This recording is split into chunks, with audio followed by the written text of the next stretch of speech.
Bom, a gente muda de assunto agora. Agora são 15 minutos para as 8 horas. O governo do estado da Bahia lança, vai ser logo mais às 9 horas da manhã, a rede da Agenda Bahia do Trabalho Decente. Vai ser por intermédio da SETRE, a Secretaria do Trabalho, Emprego, Renda e Esporte.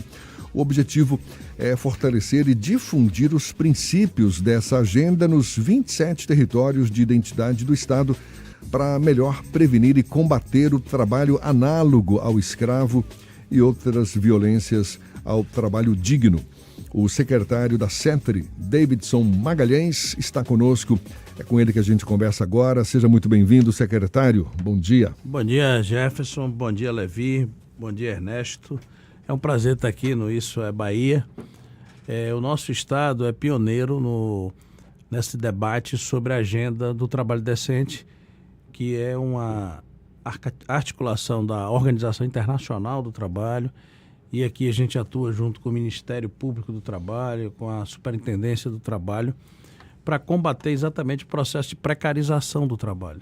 Pois é, vai ser lançada essa rede da Agenda Bahia do Trabalho. Eu sei que a SETRE elaborou uma cartilha com conceitos básicos, orientações para serem difundidas nesses 27 territórios do estado. Que orientações, que conceitos básicos são esses, secretário? Na verdade, a Bahia, há 15 anos, foi o primeiro estado subnacional que lançou a agenda do trabalho decente no mundo. A Bahia é pioneira nisso. O que é que acontece? Que mais recentemente nós temos visto aí proliferando os casos de trabalho análogo à escravidão, assim como outras irregularidades, por exemplo, discriminação por sexo, discriminação por raça, a questão do trabalho infantil, que são algumas precarizações que ocorrem e que nós precisamos fazer o combate a isso, né? E se agravou bastante depois dessa reforma trabalhista que terminou por fragilizar muito tanto os sindicatos que faziam esse processo de fiscalização, como também as relações de trabalho, porque vários itens de proteção do trabalho da CLT foram retirados nessas legislações trabalhistas, inclusive dificultando o acesso do trabalhador à justiça. Então nós temos essa agenda do trabalho decente na Bahia, mas nós vimos o seguinte, que ainda o aliciamento de trabalhadores e trabalhadoras para trabalhar na situação, especialmente na área da agricultura, estão sendo cooptados vários trabalhadores na Bahia, apesar da gente ter sido pioneiro e ter uma atividade intensa no combate ao trabalho indecente. A Bahia, você viu recentemente que nós tivemos aí o resgate de quase 200 trabalhadores lá nas viniculturas lá do sul do país. Então nós precisamos ampliar esse processo de fiscalização, de denúncia e de esclarecimento, porque, pasme, Beltrão e Levi, as pessoas não sabiam que estavam no trabalho análogo à escravidão, não tem noção do que significa isso, porque acham que escravidão é só a corrente e o açoite, mas não é. Então nós estamos lançando essa rede, que são nos 27 territórios de identidade. Nós vamos montar núcleos nos 27 territórios de identidade, com a organização da participação do Governo do Estado, Ministério Público, OAB, Superintendência do Trabalho, para que a gente, também as empresas patronais e os trabalhadores, para que a gente possa fazer uma rede no Estado, não só de denúncia, mas de esclarecimento, uma campanha intensa de esclarecimento e articulação da sociedade, para a gente coibir essa questão do trabalho indecente. O senhor destaca a importância de aumentar a fiscalização e esse é um dos grandes gargalos, não? A gente já teve oportunidade de conversar a respeito com representantes do Ministério Público do Trabalho, a falta de fiscais do trabalho para dar conta desse combate ao trabalho análogo à escravidão, à precarização do trabalho. O que existe de luz nesse sentido para que, de fato, a fiscalização seja mais bem equipada, mais efetiva nesse sentido, secretário? O primeiro deles é o compromisso do novo governo federal. O que é que o governo Bolsonaro fez? Primeiro, que ele diminuiu a contratação de fiscais, assim como aconteceu no meio ambiente, também aconteceu no trabalho. Quer dizer, e as pessoas que iam fazer o processo de fiscalização eram punidas quando fiscalizavam. Então você teve uma legislação trabalhista que cada vez mais se chama de flexibilização. Não é flexibilização. A legislação trabalhista que aconteceu, ela permitiu, ela abriu uma porteira para o processo de precarização do trabalho, ou seja, de relações cada vez mais difíceis da execução do trabalho por parte das pessoas. Áreas insalubres, jornada de trabalho muito extensas, e salários baixos, informalidade, terceirização. Então, a fiscalização foi...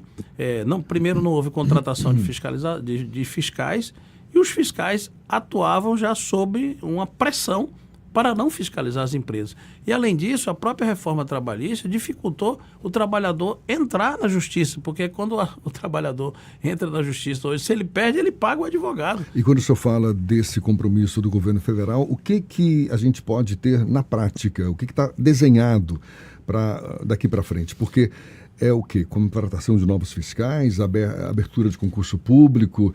Qual é a realidade hoje dessa fiscalização na Bahia e o que se pretende a médio, curto, médio prazo? Olha, nós tivemos uma conversa com o ministro inclusive esteve aqui recentemente na Bahia, quando nós lançamos o programa Juventude Produtiva. E nós tivemos 2 audiências lá. Eu também sou vice-presidente do Fórum Nacional já fui presidente dos secretários de trabalho dos estados, e é um compromisso do governo não só fazer injunções para a mudança da legislação do trabalho, que essa é a primeira questão, e a segunda também é ampliar o nível de contratação nas superintendências regionais do trabalho, para que ela possa ter uma atuação de fiscalização bem maior. O Ministério Público já faz isso, tem sido um parceiro muito importante. Hoje nós estamos aqui em Salvador com o representante da Organização Internacional do Trabalho no Brasil. Nós vamos ter hoje também nesse evento, agora que será às 9 horas, lá na Superintendência do Trabalho.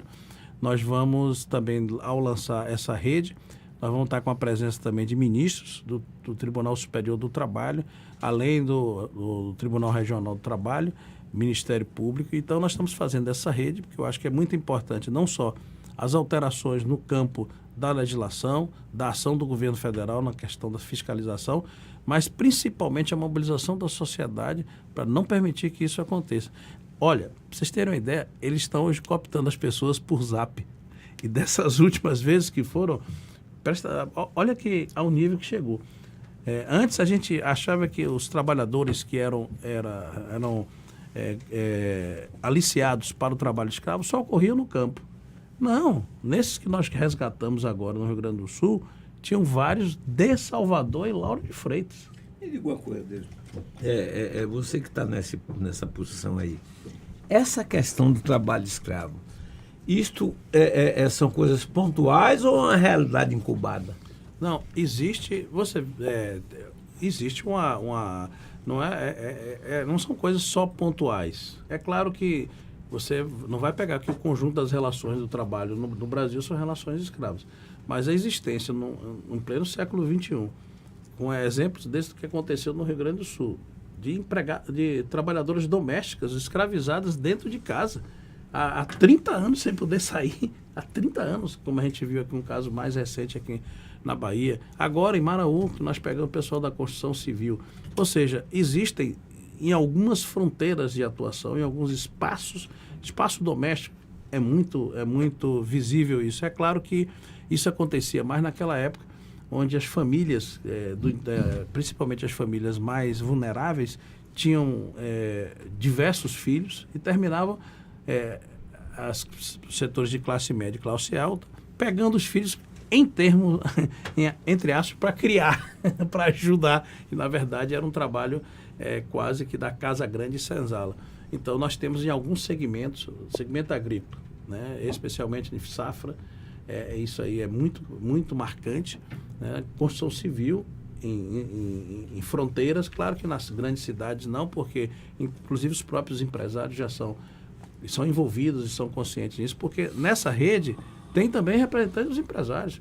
Porque hoje em dia você tem um trabalho escravo na sua cadeia produtiva, ela deprecia o produto. Veja que vários produtos agrícolas do Brasil tiveram resistência de compra na Europa por trabalho escravo. No caso daí, não só por trabalho escravo, mas como também por depredação ambiental. Ou seja, tem outros, eu vi essa semana aí ali na lançamento lá da Expotec, um negócio de indústria de cosmético e saneantes. Uhum. E alguns empresários já falando que está se discutindo muito a sério em alguns países a semana de 4 dias, né? Uhum. Aliás, é porque nós temos uma visão seguinte: quando houve a redução da jornada de trabalho, a luta histórica que até o 1º de maio veio em função da redução da jornada de trabalho, dizia o seguinte: agora vai ter desemprego. Quando teve a licença maternidade, agora não vai empregar a mulher. Não é assim, porque a produtividade do trabalho é muito maior hoje.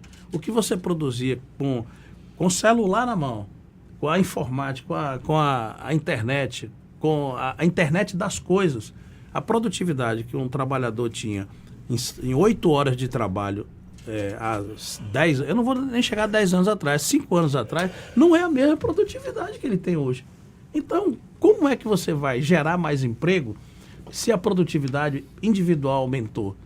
Reduzindo a jornada de trabalho. Secretário, Isso já está acontecendo na Europa, já a discussão sobre a redução. Ernesto Marques está acompanhando também esse nosso bate-papo. Uhum. Ele quer fazer uma pergunta, mas eu vou pedir a gentileza de colocar o fone de ouvido, porque ele está de forma remota, para que o senhor possa ouvi-lo. Ernesto, por favor. Bom dia, Davidson. Diga, bom dia, Davidson. Considerando que você é um deputado federal licenciado, portanto é um legislador que está numa função de secretário cuidando dessa pasta do trabalho. Não sou deputado federal não agora, eu sou suplente de senador, o primeiro suplente de senador. Verdade, perdão.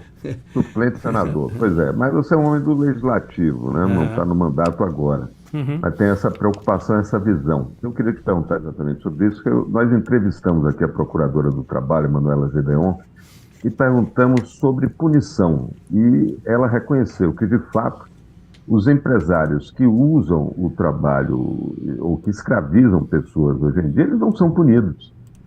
Eu não falo nem no aspecto criminal, que já seria muito justo que as pessoas fossem para a cadeia pela barbárie que produzem, que promovem. Agora, por que elas continuam tendo seu CPF limpo? Por que esses empresários continuam tendo acesso a financiamentos do Banco do Brasil, de linhas de fomento ao crédito rural, por exemplo, no caso dos produtores rurais? Por que que os produtos das vinícolas lá do Rio Grande do Sul, onde se flagrou o trabalho escravo, o análogo ao trabalho escravo, continuam circulando, inclusive aqui nas nossas prateleiras, para além da escolha que cada um de nós tem como consumidor, né, de dizer, não quero esse produto porque explora o trabalho escravo. Que mecanismos o Estado brasileiro efetivamente tem para punir quem faz isso? Porque, por enquanto, só os trabalhadores são punidos pelo que deixam de receber, pelas violências praticadas. E quem explora, ainda hoje, século XXI, trabalho escravo, não dá nada.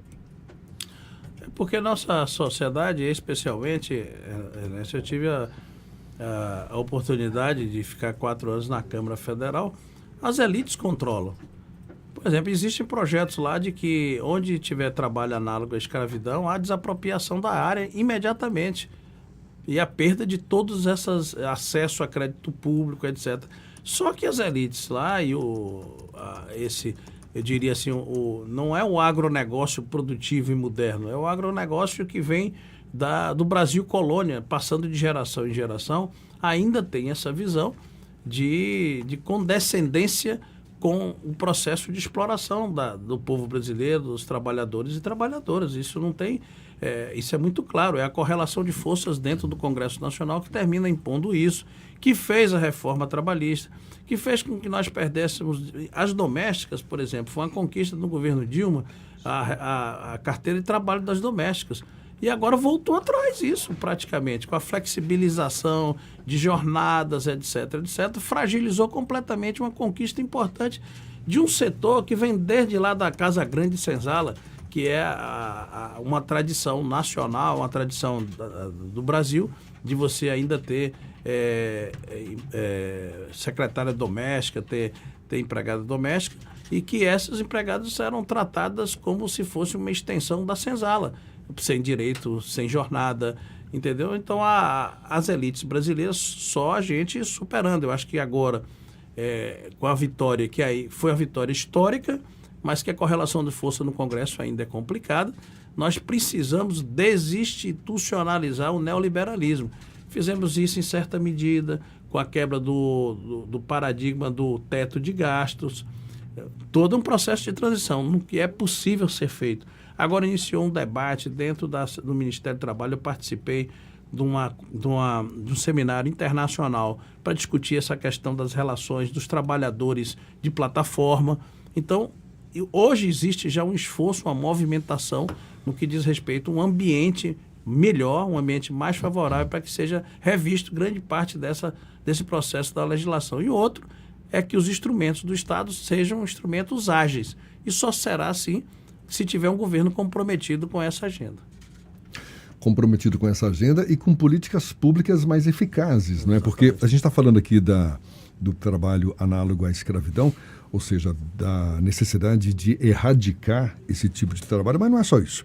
Tem um trabalho infantil, não é verdade? A questão da segurança e saúde do trabalhador no seu ambiente de trabalho, a promoção da igualdade da pessoa com deficiência, a promoção da igualdade de gênero e raça.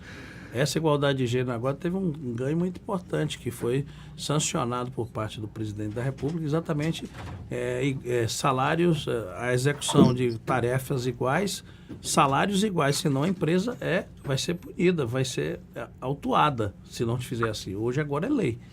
Desde que haja fiscalização Exatamente. E cumprimento dessa lei, né, secretário? Exatamente. E o papel da sociedade não vai...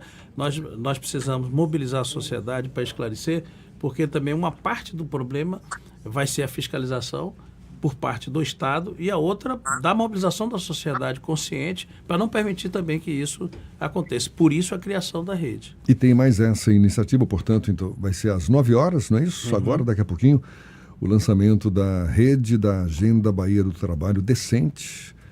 É uma iniciativa aí da Secretaria do Trabalho, Emprego, Renda e Esporte do Governo do Estado, com o objetivo de difundir esses conceitos, essas orientações nos 27 territórios de identidade do Estado, exatamente, portanto, para prevenir e combater o trabalho análogo ao escravo e outras violações. Secretário Davidson Magalhães, secretário da CETRI, muito obrigado pela sua disponibilidade. Obrigado a vocês pela oportunidade e vamos lutar, entrar nessa luta pelo trabalho decente, pela denúncia de todo o processo de precarização do trabalho. Muito obrigado por essa oportunidade. Bom dia e até uma próxima. 8h01.